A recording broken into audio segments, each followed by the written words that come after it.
आदर्श जीवनशैली, निर्व्यसनी आयुष्य असून तरी कॅन्सर का होतो असा प्रश्न अनेक लोकांना पडतो. तर बऱ्याच वेळेला आमच्याकडे सुद्धा नातेवाईक येतात, कधी मुलगा मुलगी, की माझ्या आईला काहीच व्यसन नव्हतं, माझ्या वडिलांची जीवनशैली तर एवढीच चांगली होती की ते रोज 1 तास योगा, रोज 1 तास फिरणं, हास्य क्लबमध्ये जाणं, कोणतेही व्यसन नाही, सात्विक आहार, तरी माझ्या बाबांना लिव्हर कॅन्सर किंवा प्रोस्टेट कॅन्सर का झाला, असे बरेच वेळेला पाल्य आम्हाला हे प्रश्न विचारतात आणि त्याचं उत्तर देणं बऱ्याच वेळा खरंच आहे ना, पुस्तकी ज्ञानाप्रमाणे अवघड जातं. पण आमच्या होमिओपॅथी शास्त्राने आम्ही होमिओपॅथीच्या शास्त्राप्रमाणे कॅन्सर आम्ही जरा वेगळ्या पद्धतीने समजून घेतो. ते आपण जाणून तर घेणारच आहोत.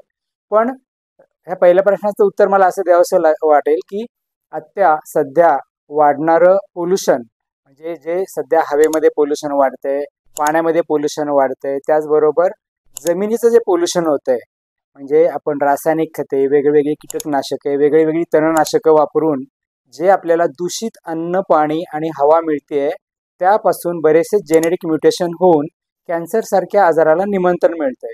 तर सगळ्यात आधी काय केलं पाहिजे, तर शेतकऱ्यांमध्ये सेंद्रिय शेतीचा सजगता, अवेअरनेस त्यांच्यात खूप वाढवणं आपल्यासाठी गरजेचं आहे. आणि आपल्याला माहिती आहे बाजारात असं आहे की मागणीप्रमाणे पुरवठा. तुम्ही जेव्हा सेंद्रिय जास्तीत जास्त मागाल, आग्रह कराल शेतकऱ्यांना की मला सेंद्रिय भाजी द्या, सेंद्रिय धान्य द्या, त्याचवेळी ह्या गोष्टी शक्य आहेत. शिवाय त्याचबरोबर कॅन्सरमध्ये अजून एक आहे की early detection is a golden opportunity. जर तुमचं कॅन्सरचं निदान जर योग्य वेळेत किंवा प्राथमिक अवस्थेतच झालं तर पूर्णपणे बरा करू शकता.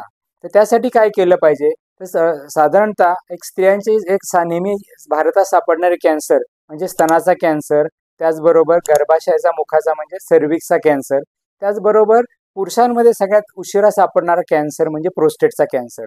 तर अशा लोकांनी एक साधारण 40 नंतर, विशेषतः स्त्रियांना जर काय पाळीमध्ये जर काय त्यांच्या अनियमितता आली असेल किंवा पाळी व्यतिरिक्त जर मधून अंगावरून रक्तस्राव होत असेल किंवा विनाकारणच 40 नंतर अंगावरून सफेद म्हणजे श्वेतप्रदर होत असेल, तर अशा स्त्रियांनी तज्ज्ञ डॉक्टरांना दाखवून गर्भाशयाच्या मुखाचे इंटरनल चेकअप म्हणजेच आतल्या अंगाने तपासणी केली आणि आवश्यकता असेल तर पॅप्समेअरची तपासणी केली तर सर्व्हिक्स कॅन्सरचं निदान लवकर होऊ शकतं.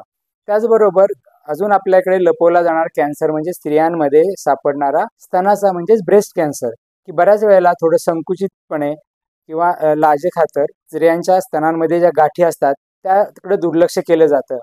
पण जेव्हा एखाद्या स्त्रीला स्तनामध्ये गाठ लागतीये, ती गाठ एकदम कडक दगडासारखी आहे किंवा ती गाठ पाळीच्या आधी आणि नंतर त्याच्या दुखत नाहीये किंवा ज्या आकारातही काही बदल होत नाहीये किंवा स्तनामध्ये गाठ आहे, त्याचबरोबर स्तनाग्रहामधून म्हणजेच निप्पलमधून पूयुक्त रक्ताचा स्त्राव येतोय किंवा त्यांचे स्तनाग्रे किंवा निप्पल आतमध्ये ओढले गेलेले आहेत म्हणजे रिट्रॅक्टेड झालेले आहेत, तर अशा स्त्रियांनी न संकोचता न लपवता तज्ज्ञ डॉक्टरांचा सल्ला घेऊन जर आजाराचा उपचार केलं तर आपण स्तनाचा कॅन्सर सुद्धा पूर्णपणे बरा करू शकतो. पुरुषांच्या बाबतीत काय होतं, प्रोस्टेट हा एक असा कॅन्सर आहे की ज्याचं निदान होतानाच थोडं उशिरा होतं, कारण प्राथमिक अवस्थेत तो काहीच लक्षणं देत नाही. पण तो थोडासा जर वाढला तर बऱ्याच वेळेला युरिनमध्ये रक्त जाणं किंवा वीर्य हे रक्तयुक्त असतं, म्हणजे शारीरिक संबंध आल्यानंतर जेव्हा वीर्य संकलन होतं तर त्यामध्ये बऱ्याच वेळेला रक्त असतं. काही पुरुषांमध्ये एक साधारण 50-60 नंतर इरेक्टाईल डिस्फंक्शन म्हणजे लिंगाला येणार ताठरपणा कमी होतो, तर त्यांना वाटतं की हे कदाचित वयोमानानुसार असेल किंवा शुगरमुळे असेल आणि तिकडे दुर्लक्ष केलं जातं.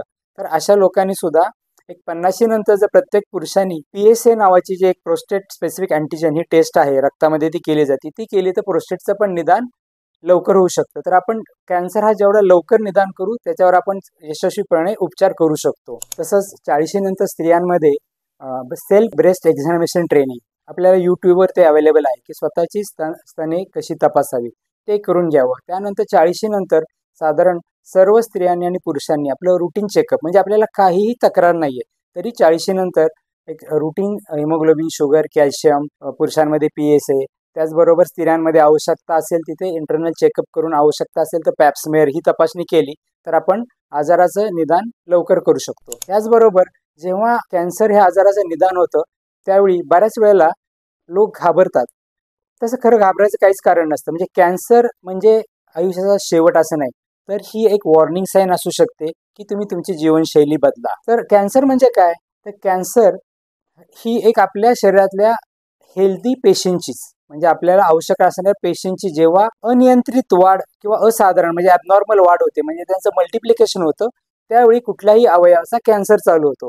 ह्यामध्ये असं काहीतरी कुठला तरी बाहेरनं काहीतरी इन्फेक्शन होतं आणि मग कॅन्सर होतं असं अजिबात नाहीये. तर आपल्या शरीरात असलेल्या काही पेशींची अनियंत्रित आणि असाधारण झालेली वाढ म्हणजेच कॅन्सर. जर व्यवस्थित प्रकारे हाताळला तर आपण कॅन्सरवर एकदम यशस्वीपणे उपचार करू शकतो. आणि आता सध्याच्या घडीला तसं जर पाहिलं तर आता जर भारतात ज्या पद्धतीने कॅन्सर वाढतोय, तर ह्या सगळ्या आत्ताच्या परिस्थितीमध्ये कोणती पॅथी श्रेष्ठ, कोणती पॅथी कनिष्ठ असा वाद न घालता जे प्रत्येक पॅथीमध्ये चांगलं आहे ते रुग्णाला देऊन, आवश्यकता असेल तिथं आयुर्वेदिक, आवश्यकता असेल तिथं ॲलोपॅथी आणि आवश्यकता असेल तिथं होमिओपॅथी, असं जर एक आपण जर म्हणलं ना एक टीमवर्क जर केलं तर आपण कॅन्सरला नक्कीच हरवण्यामध्ये यशस्वी होतो. होमिओपॅथीमध्ये साधारण एखाद्या कुठल्याही अवयवाचं कॅन्सरचं निदान झालं तर त्याचे उपचार करण्याची एक पद्धत आहे.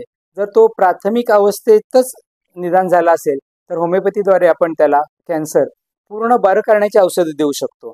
पण तो कॅन्सर जर इतरत्र पसरला असेल तर अशा वेळी त्या रुग्णाला त्याचे वेदना कमी करणे, त्याला एक क्वालिटी लाईफ देणे आणि त्याचे सफरिंग्स कमी करणे, म्हणजे पॅलिएशन जे म्हणतो ना आपण, की पूर्ण बरं न करता त्या रुग्णाला वेदनामुक्त आयुष्य देणं हे प्राधान्याने होमिओपॅथीने केलं जातं. होमिओपॅथीने कॅन्सरवर उपचार करताना थोड्या वेगळ्या पद्धतीने विचार केला जातो.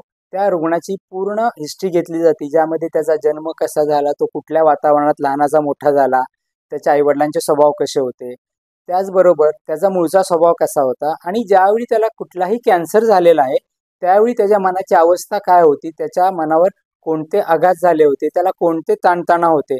कारण आहे ना, जर आपण कुठल्याही पॅथीने जर विचार केला तर कॅन्सर म्हणजे काय, हे शरीरात होणारे एक जेनेटिक म्युटेशन आहे.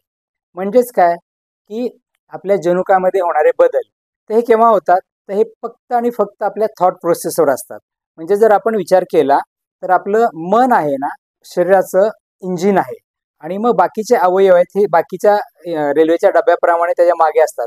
जर मन रुळावर असेल तर गाडी रुळावरून घसरत नाही. एकदा मन जर का भरकटलं किंवा मनाला कुठलेही मानसिक ताणते किंवा मनामध्ये कुठलीही विचलता आली किंवा त्याचं मानसिक स्वास्थ्य बिघडलं की मग पुढे शरीरामध्ये बदल होतात. तर जेनेटिक म्युटेशन हे फक्त आणि फक्त आपल्या थॉट प्रोसेसवर अवलंबून असतात. आणि जेव्हा ही थॉट प्रोसेस बदलली आहे तर होमिओपॅथीने कॅन्सर उपचार करताना त्या रुग्णाला काय ताणाताणा होते, त्याला कोणते आघात झाले किंवा त्याची मानसिकता कशी होती आणि जेनेटिक म्युटेशन ट्रिगर व्हायला सुरू व्हायला निमित्त किंवा कारण काय झालं हे जर त्या शास्त्रशुद्ध होमिओपॅथीच्या डॉक्टरांना कळालं तर आपण कॅन्सरवर नक्कीच यशस्वीपणे उपचार करू शकतो. आपल्या जवळच्या कुठल्याही नातेवाईकांना किंवा फॅमिली फ्रेंड्सना, मित्रांना जर कॅन्सर झाला असेल तर हा व्हिडिओ त्यांच्याशी नक्की शेअर करा. आणि इथून पुढच्या व्हिडिओच्या भागांमध्ये आपण वेगळ्या वेगळ्या अवयवांचे कॅन्सर आपण होमिओपॅथीने कसे उपचार करतो किंवा त्याच्यामध्ये कोणती कारणं पकडतो हे आपण सांगणार आहोत. धन्यवाद.